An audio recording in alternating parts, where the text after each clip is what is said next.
Ya novinho magato kwa mi le gafofo ya me. Enke kaye ye buka kana mi novinho le Cristo me. Alléluia. Ah novinho ba mi no unjola male gbabola mi no unjo. Esi kamile Richard Flash baga ya sem. Choka ka bene no to me. Eya ta o jabana mi no gbedo na majujo ela bana. Futo gbogbo le ataga chamle amodome la file pepe si ayi eya ta mi no unjo ala bana ele gbaplan le e ba ga jamala ye pa famille ame to quick kule duzeka eye bule ga kule ye pa combien me eya ta yele ye toto na bana le no vinyo mi ano gbadodo raji majujo ah no vinyo mi no gbadodo raji majujo yes sakaboria yema gbadodo rame yema musele ye bana teto futo gbogbo podo kata Shaboto kore bebe. Mama na dokbara. Na bao gudu. Bara. Ole totore won gbe segbe. Gbogbo foto ajeto mami gbogbo ko be ti wa bele nu na jo na o ya po la wa Egbe to la menya nko gbanu no la fa o me le wo lu o la re si ara ma no biye egbe mlimi la pe keke ya ma cho musa se kan egbe to la mala solo do ri la fi la e bana na foi na wo do cho ti ze kan maka ori baba how no vinyero o la nya o la e do me e la bana o ma le gbe do mda allo babare no viye anu la to gbera o ma nya o lo do mo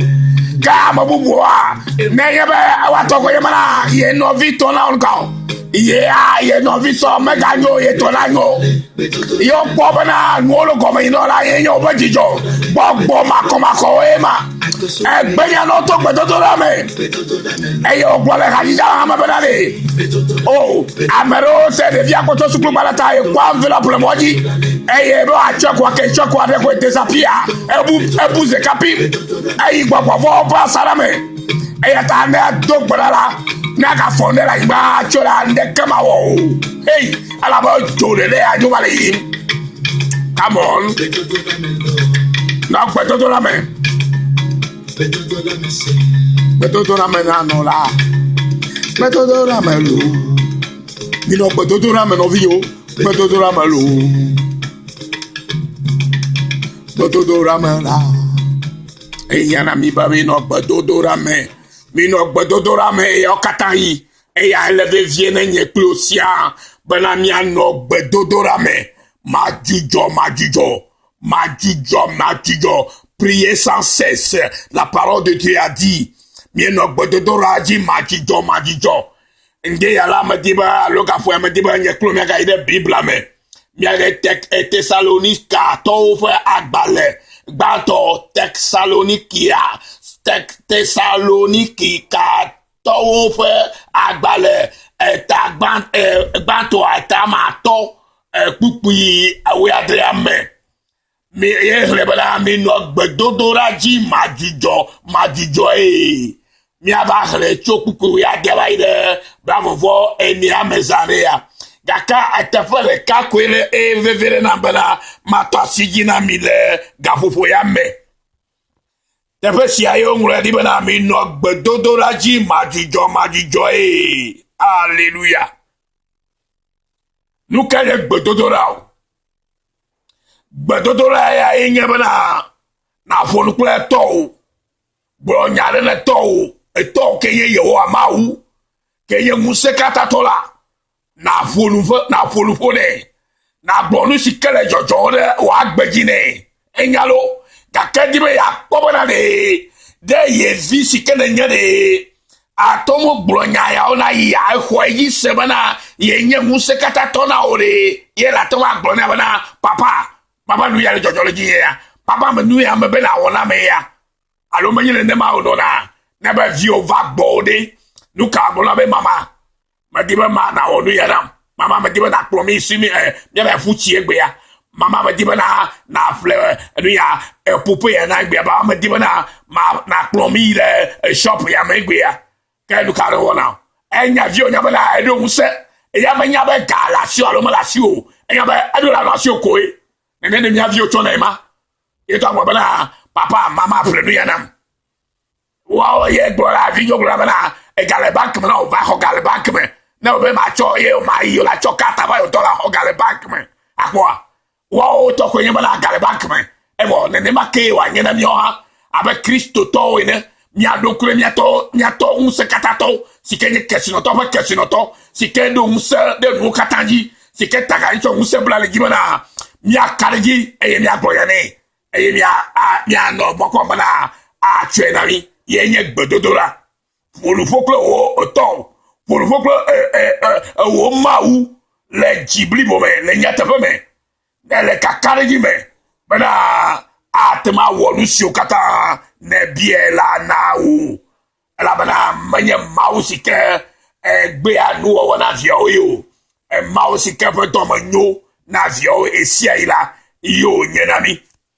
eyatale Tesalonika to fe agbale bato sia fe eta atoli akukui we adria bobana mi no gbododoraji majijo no vinyo le Kristo me gadore mi agbople elukura menyaya gamale suvisi ya le devil bana mi a Kristo tola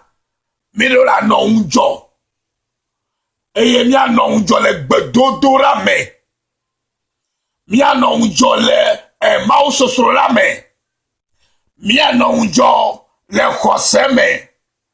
mi a no unjo le mao kafu me mi a no unjo le mao subo me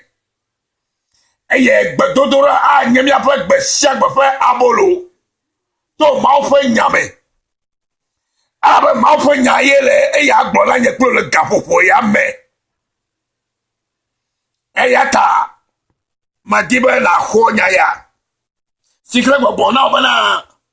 no vi no gbedodora ji majijo le ko no agbedodora ji majijo no ye nye bana nkeke si nkeke alo gapopo si gapopo e jaba na cho nde do fofo nkume ato asi nu de kajine be for papa o nyama we enu ya ye me dibe na wona me ya e yo gba be gbedodora majijo nye bana le ne mo khonu ora ma no te o abele sike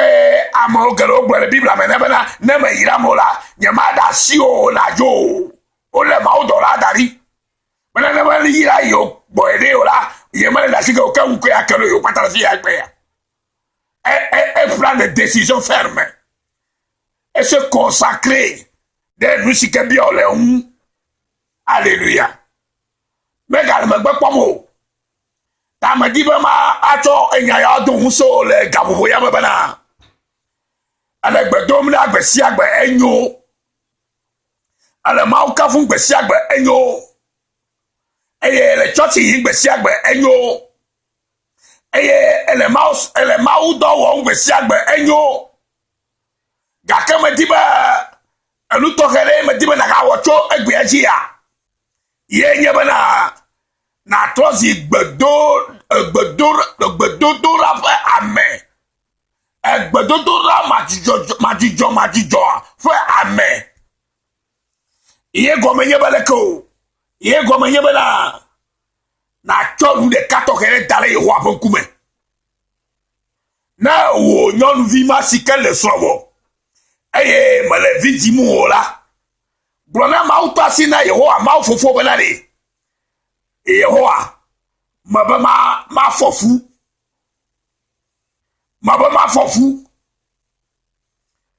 eye gbona Yehowa na maba ma fofu Yehowa ete Yehowa na gblene na no gbedo la no cho nu ma ka dale pacho bubu pe o cho le kama dale kumene ne keke to ya no nyama le gblone le o gbedo la mala gblene pe kakale yi no gblone papa ma di mo ma fofu o nyonu ma na wo muchu de la fire wo so de fe mala ya ba sko ayoro la gblone wa bala yo wa ba yo e gblona mala ni manyo ba amana chakogo ma ha ayata Yehowa ya ba di mo ma chakogo ayata na muchu nyonu ma de ne ma ya kwe ya tozi mutila le ka subo ne le nyon fa gbaji no ha gbabe papa mabe na muchu ma de ne mi atozi mutila le ka ne mi asubo re tu ala ba global la physique ameve tolela no yo la e wa nu de ta egbe ya chakogo le yo nu bala yo adeve ne me jivio la gbabe yo dibo ateto yakubu chwa mi tevovo ke sike mbekwa jivio la bole uchwa yo bo ateto ala ba biblia gbabe physique ameve pleto le la yo ano petiti na yo se abe gbododo la kele yebe la kogola kamanyo ka yo wa gbobolo male gbobolo ka fo ya bana nu le kamale gbolo la bana o le je to kare me ka fo ya me no bien ye male gbolo pe ka kare yibana ne acho nya ya le kapeko me ka to bu wa le kepe o le cho egbe mlimina ya mlimina pe keke gba pe keke yaji ina we cho mlimina gbe kwasira gbe jora gbe ngekato nena no nyama de ka gbona Yehowa le wo gbedodo la me gbedodo la to he mo nyebe Yehowa be ta kono na ma afon gbanyere ta ma dibo ma tiri awu mo nyebe na ma egbo ma le ne egbo cho do we bari alo kafina idom de kai me for Ghana now Ghana kufa for Ghana kufa ne na cho miti bla e topé be miti bla topé 30 minutes ina no nyare kaya gbola Yehowa ma dibe nu ya na wona nu ya e ma dibe na wona me ya enu ya ma dibe na wona me ya na no nyama le ka gbola kaya 30 minutes mana bayi ye ne ma kana jo idom ebo ina ga tro bova fo be wo tro ma na ba mala yi ya alo ba be same ma na gbola ma fo me ba ga le kufa na do gbola ma kana fo gato ka na ga lo ko na jo idom ne jo idom gbovo a eja mala ye du nuvo gasire ke je gasire kwa fao ne be mala ikabola dagba mala ikaba gbagbe ne na agbado gbara cho gasire pe fa alo ga okura fa me ina ga bia ma o gapopo blato ye gbagbo mala ga do gbara de nu marketing na wo keke to na wo na kola be ma wu se katato sike cho enya ya na ba ma gboro le bana ma polu kunu ma ha no bien eya me keto me le gbogbo na me sia me sikele kuhere me tonga bobo ya me le mi apeto Yesu Kristo bo nwuse sike ele ye me ye gbaba o cho nwuse si o kata le jifo place o kata la ingbaji cho da sinela eye ne ye me o to si Kristo mato sike si o cho nwuse o kata te le jifo lu to me kla ayigba te kla ayigbaji kata la na ya ye enye tokola me dibe na cho nya ya to de do me gbe egbedodo la majo tolu de kadare kumene evi o emele tolu seno to dare kumene enuka faru gba ole asio la to dare kumene nkeketo ne na glonyama le echo fofo mega le klafa gawo klafa afi na mlanyi enwu kere ga wene ma nkeketo agba ga wene ma ne na note na po ye ho apasi nu bere nukela joma ha apon kunu wa gba no vie akpọnukulu wa gbeme novi nye nyɔnu novi nye ŋutsu ɖeka kpui de tugbe ma ba akpɔnukulu ye wa akpɔnukulu bona nyanyi le bena de ma wa tɔ le nye Yesu tɔ le nye afi ame ɖewo menya ame ɖe tɔ wɔ dia bo agblɔ abia no ame ya tsa na nye tɔ akunka to agbɔme le na do xɔse yi na trɔ le ŋu ne na nya be vie ne nye ɖe ena be gblɔ tsɔ va yi le miaƒe mawu nyame be la ye jesi to ha jesi eye ma da si bana la bara de ka lo eye ta no vie e wo si tem la yin ha e examen na lo don ni la mabela cho keke to ya na boni wa belali yo be mana lo donire dura balabala kuku ora ona no te na cho abeske me gbela na cho keke to na dogbela nu atato he non no mele jio ale dole level non mele jio mabena we ne ma pepe keke to na dogbela fo me ga na krafa 30 minutes biti blato woto ma gbo dam la yi ga o krafa na dogbela na cho 30 minutes a dogbela ina gbonya ma pepe ho a keke la tiro na make sika ka tiro ha na we ne ma la po ben keke to agbo to yi la po du ka ya jo le wa gbo mama no kulu la jo ala po ye wa ba si se so le wa gbo se ka po yi le pe mu si apodo ne ma gbo lo fifi ma ta no vinyo ma diba mi aka wo esia to go visio mi ngela ajaba mi agbo nya te pa na mi no bena mi akpere mi no ti le gbedodo la me ele vie ya taninga ba o to ya na kemale hian lukura o gafofo ya mola kebe diwe na yo na cho America le togo the party politique o me ne na yo America fen ko na cho tikwi achada malo niga mi alovi ne me ngwa be fon covid de kayema mi namla alléluia mi alovi si wa be Pierre, Michel, Pierre, Franco, Pierre, Oyane, Nkole wa kweleti. Ya choy, ya yo, ala choy ha. Na chop, ya me kote opposition, o leader kote o, ke o jamba, onye leader antonto, ke o le, bebre du le gomola. Na choy fonko. Ne na dogbo la rota. Ne keke to ame. Na ga choy, gouvernement, pakpa di tole, ne jesi. Yake yo, nyasi, fore yo, ameka yo, amesio katalenti non usio katale we me parti politique ame le vrai sam le dibe to wa me ganyo cho fonko dogbe o plebu wa o masina o ko ye soja barabara ba o yako si soja barabara ba o ma la blonya de toreta lota nya sense ke la blo ni male sia nugo ma po go la de sia o be ya la blo ya ne to trona va nami la be go be ke to pa go to la ma les 30 minutes comme glorao ne la traite de dola ko na glonya di nya glori ya la yo abare sike ya ma nyo ene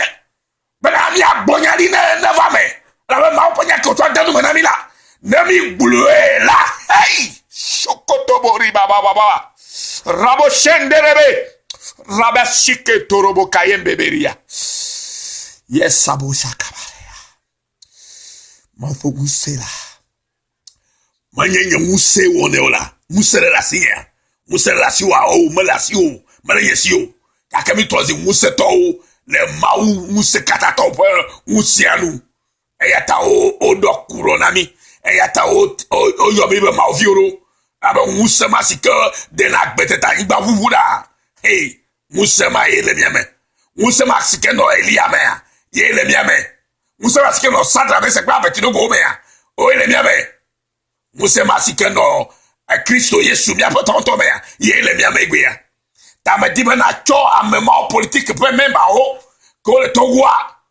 ki onye opposition va paji o. Pre government va paji o. Ne na cho America ko. America le o do me. Keke jo na choko. Ne na blonya de nusike di o le bele yo wa de wo na wo na ila do va gbetala na dogbara na ma bebe ne na tola bele nukuma joma hallelujah nusike di be yo wa manyo yo wa le wo megba bele wo ameleko yo wa gbo be nuvo la ha ne na gbene to ji me megba bele wo ameleko akama di be na dogbeto here di de America ke ne chota ye na dogbera pre musebre ma wo kokwe ba jokele ma po musebre na yire na kasha ma ti de karaka na dogbera na e fore la dogberata bana luya kalu basikele basikpe gome yo so tu togo vieux de la kalu ba na ngazeka le yesu bo come ne ma no glo me ma olema na dogbera ne ma ne na vabe ne na to da se ni anya to na anya na di da se but que se yesu yo o yira ma o lo pe ma o nya ya to kuro gbodo rantia ke chwe de do ma la ye ponu kuru na yom megbe na yom emegbe do ma o pastor oh no vie e gronya ya te ma fo photo ji onya o na me dia me ya to ma fo enya la to de po na do ma po mo ko na te ma po to do ma po be ma ma de ri ko fi o ma ha ne ma ta o yo mi do ba be ya do mi to agbo be ya to wa nu se lu ma ha kenya be to wa nu se ne nu kata e ma gronya o ne o gronya ni na we ya vo ato de kan de ko ne wo ke to awo vo ne quando resita con a cotiere ma la povere le che non la no do ma no vie me da quello wa questa bana chonya de dome e ne un to ti be ya hlela o bena e ji mega e ji na jomida e ji na jomida to kuku ya deme ji na jomida mi no bo do ji ma jo ne awe ko ji la joda hallelujah e 18 abo bena mi da akpele nu si anu me nu si anu te la bana esi anye ma o fe lolonu de Kristo Yesu me renami hallelujah ne ma wo wo le nka o pe ya poko ata me ji jo poko no poko hallelujah o bibla ma o nyare vivinala ho bo ba ni si jamo so anyi si de ka vivi de ka ma so ple ne ma la tene e po ye po musala anya bana vivina ntono vie ta mi gwa ba mi ji mi awoya e la bana esi anye ma o fe lolonu le Kristo Yesu me renami mi ga chi gbogbo lanu o mi ga chi gbogbo koko lanu o mi ga dovlo e nyagbodi la o aha no vie na senyela gba dovlo nya o nyagbodi ye nyo ba no ba dovlo ke mi do nuo kata po la bele na do po ne me blo fi ba bele do po bele e cho ma gbolo alo cho amegbeto boy ba hey no vie e mi le nu nye la mede asida se no vio mi de mi ado kuyo da cho vo sia vo pour me vie me mi de mi ado ko cho vo sia vo pour vie me que nous ti va fa maula na komia unti kan eye wajra mi afa bobo ple luvo ba ple unti la blibo la katando mokaka mano wito e hala sede mi afato Yesu Kristo vava hallelujah nene ma u yira mi ma nu te fo la o e nu te fo la enye amesi yomi ven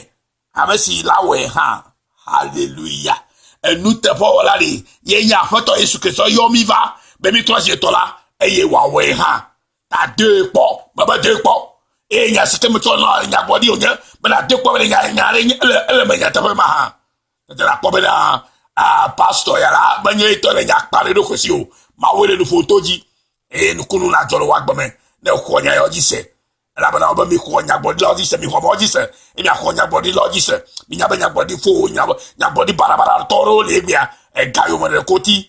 e o ma le nya tabe gbodi o ala pa nya do ko gbona ma di na sonya tonya nyetopanya na to de dom ko be ma on kulu fa gbon ma ke no vinye ma na ma on ilo le keke ya me e jobo nyu kla me no na je yo me e nu kata na je jino abasika ma odon gbe ne na to na se didi ai de ma fa me e na cho akpeda ko sa ide fa me e na kafuida ma on no plu keke yi se ma na nyuno mi la fa keke ya na je jino ko sida fa ko ba je na je jino e keke to chike na wala gbe to drame you go na chinu do de ko go na woya slow one e ya musere me no vi me 30 minutes just 30 minutes na we probably ma pon kuru ma ha ni si to fa ga ma ha ri mi le oga hallelujah e ye mi akpo ka ma ola gade sora na we ade poto ya mo fori ke na ya be na chinu dollar e cho de de ko me na aga we na iwu ne ma o do anu po ma yebe ele nu garadia na me po vitiku ya ro aba jo aje gajira manya wona kabao ta yebe to mo ku via ye ma kwa na po nu kunu akwa na amerika ma ya ko na o ga ha na chimi do de ka to on to la we kwa nu wala ba no goro ne ma ole on vie akpe bra ele toji senya yao ma ona no klusia ke ma be gaisare no vie Yesu yo ma ololo oh iram avoati dula e chukaka Australia nigbaji le true forgiveness mission amen si kenya e pastor ke ma ona iro ne ayom fa ne ma ole kuno na to yom le no masioji miabe on serait dans la place plus 61 qu'on anglo 4 anglo 4 1 1 Yango 61 wana 4 plus 61 wana 4 1 1 7 2 4 4 9 7 na yabe ya yo fixa kana nango place 61 wa et na nango enia number 3 et 3 3 3 et 3 et nango 5 nango 3 ke nango 5 ke nango 3 ke nango 5 ke et nango 9 ple 8 mv 8 8 4 quoi à la current le fixe a dit no ma on iro kene be aga on y a top pour la fa pastor il dit na pere nyele egbedorame ke ma pere mu manye nyengu sele ogo ma fo mu sele oga me do la pere mi no ti si ai yesu na iro kere ke kana you know e kosina kata anyi yera fo kosina no de yesu christo pon come ka ba be sare bye bye